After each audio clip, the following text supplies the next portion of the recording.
Crazy Frog's Tales from the Internet. The origins of the Crazy Frog. He came from the music video. To the Joker, this is just an ordinary frog. But to the rest of us, it's a crazy frog. What's so crazy about him? Perhaps it's that he's got his little schmeckle hanging out for the rest of the world to stare at, and he's proud of it. Just look at him making eye contact with you, mouth agape as he's soaking the side of that little schwanz. Perhaps it's the sound he makes. Or perhaps it's the outsized cultural influence he's had, considering that his mainstream popularity springs from a premium ringtone. So for today's episode of Tales from the Internet, let's take a look at Crazy Frog, aka The Annoying Thing. This video is sponsored by Toodaloo. Toodaloo is a ridiculously tasty and healthy cosmic trail. If Toodaloo isn't the most delicious trail...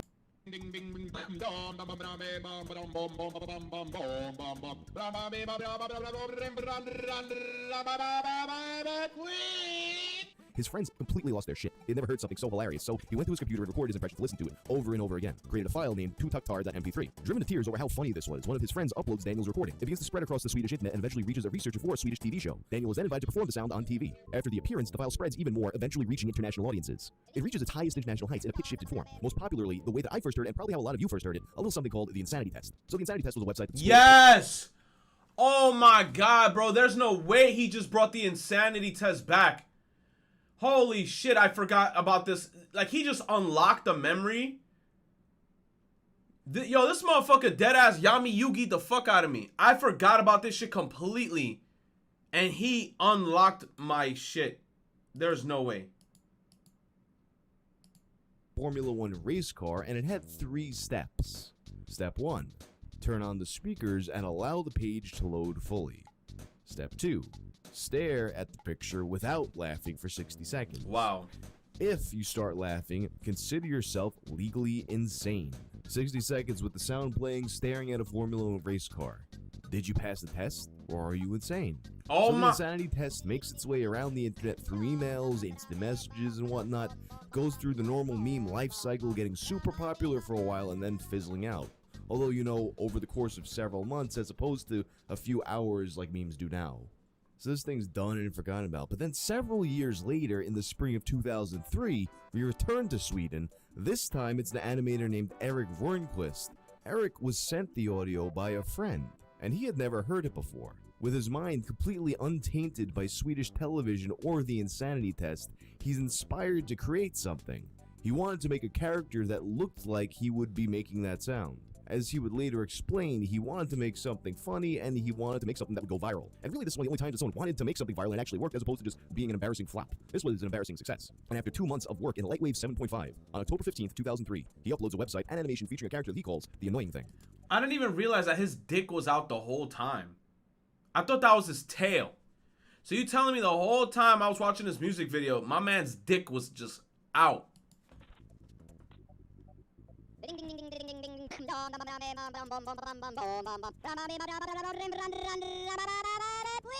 He shares it to a forum for animators, cgtalk.com, where it receives immediate praise from Erik's fellow posters, who proceed to share it all over the place, leading the viewers to grow to several thousands a day within a couple months. Erik had gone viral as he'd intended. 2004 comes around, and Erik is contacted by a representative of the German company Jamba, aka Jamster in the US and some other countries. For the uninitiated, Jamster was a company at the forefront of the emerging market of paid phone ringtones, and their... Bro, you Zoomers don't know jack shit. Jamster in the US and some other countries. For the uninitiated, Jamster was a company at the forefront... This phone right here, you Zoomers, you could have this phone in front of your heart. If you were held at gunpoint and a guy shot you in the chest, but you had that phone literally in front of your heart, this shit would have stopped the bullet. On God. This phone was indestructible. A tactical nuke could hit this phone and this phone will come out unscathed. You could kill someone with this phone. That's how broken this phone was. Forefront of the emerging market of paid phone ringtones, and their ads were totally inescapable. Just day in and day out, you'd see Jamsters ranking covers of popular songs for your phone, featuring a cast of colorful CG characters, and one look at their overall aesthetic, and it's clear to see why this character would be such a good fit for Jamster. So it makes sense that Erik would eventually describe the Jamba representative who spoke to him as being very pushy. But eventually, the pushy man convinces him to allow Jamba to use The Annoying Thing to market ringtones. And they would also hash out a separate deal for Daniel Malmedal, the guy who created the sound, after having proven his ownership of the original sound by recreating it over the phone for Erik. But of course, something with the name Annoying Thing isn't necessarily going to be a great marketing tool. So pretty quickly after this deal is struck, they rename it to Crazy Frog, something that Erik actually wasn't very happy about. I didn't care what they decided to call it, but if I had known that this was going to be such a big thing, I would obviously not have allowed them to use that stupid name. It has nothing to do with the character, it is not a frog, and it is not particularly crazy either. Wait a second, if the Crazy Frog is just it's not a frog, so what the hell was it? Regular frog, Erik. That can only mean one thing. In any case, perhaps the name change was the right move, as from this point, Crazy Frog would become a massive sensation, selling an unbelievable amount of ringtones to people who were for some reason willing to pay for that sort of thing. This period in time, it definitely was the type of guy that just wanted to have the most annoying ringtone possible for whatever reason, so Crazy Frog was definitely a hit with those people. And of course, we gotta address the elephant in the room, the dick. Gotta talk about Crazy Frog's dick. For some reason, when Eric was envisioning the type of creature that makes that noise, he imagined having a little baby dick. Which of course would eventually become a problem, as the Think of the Children crowd didn't want kids to have their minds twisted by the bizarre site Crazy Frog's Crazy Johnson. In the UK, several complaints were made to the Advertising Standards Authority about Crazy Frog's dick, claiming that it was inappropriate for children. But the thing is, the commercial was already deemed inappropriate for children because it contained the premium rate phone number. In other words, this thing didn't air on children's show to begin with, so no action was actually taken by the British government. However, that's the thing, right? I was just about to compare this to the Squid Game, right? You see how the Squid Game has that little red light, green light song in Korean?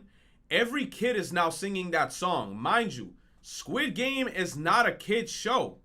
Squid Game is rated R. Show got sex, show got death, gore, all types of crazy shit. I don't know what it is with children, but if you play some shit that's repetitive and catchy, they will instantaneously latch to it. So this shit is kind of similar to the red light, green light in Squid Games, because like they said, this shit wasn't even catered towards children. This was catered towards adults and not even on children television. But somehow children managed to still hear the sound effect, and then they fell in love with it. And then that's what made this even go more viral. But then you already know, parents got mad because it's inappropriate because of the penis. But that's besides the point.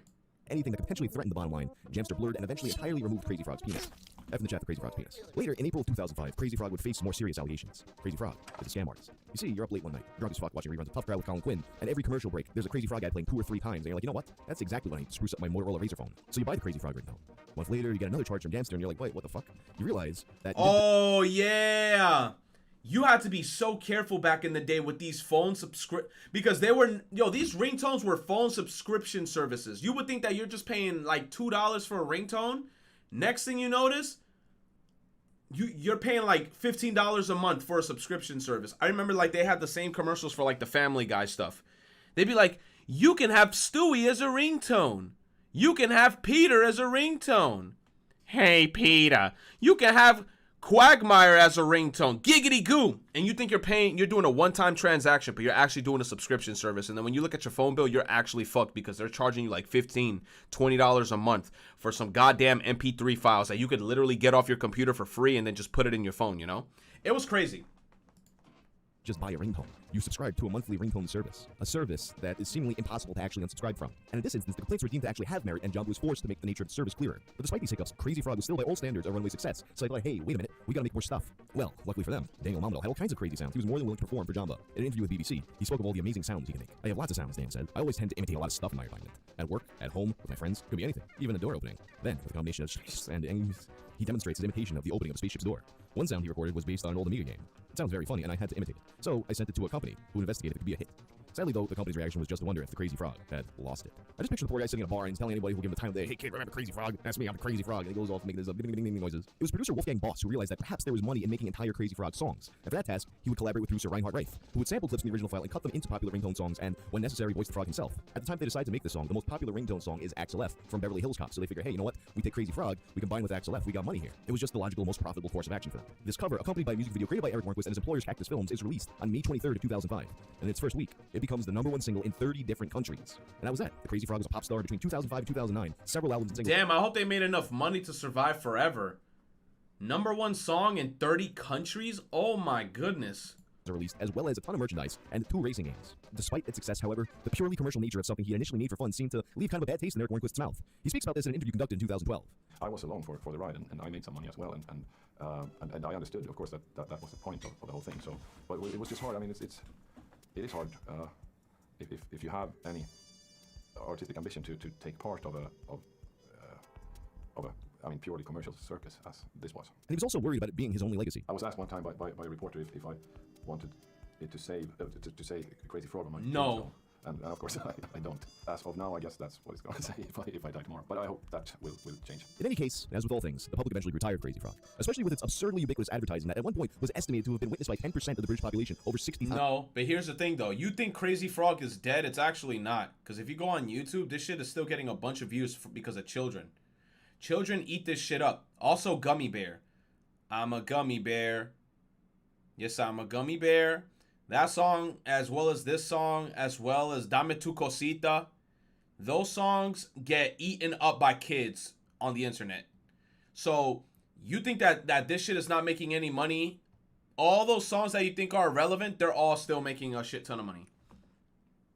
Like, I bet you if you go to a child right now and you tell him, do you know Dame Tu Cosita? They gonna know what song that is, and they're actually gonna do the exact dance.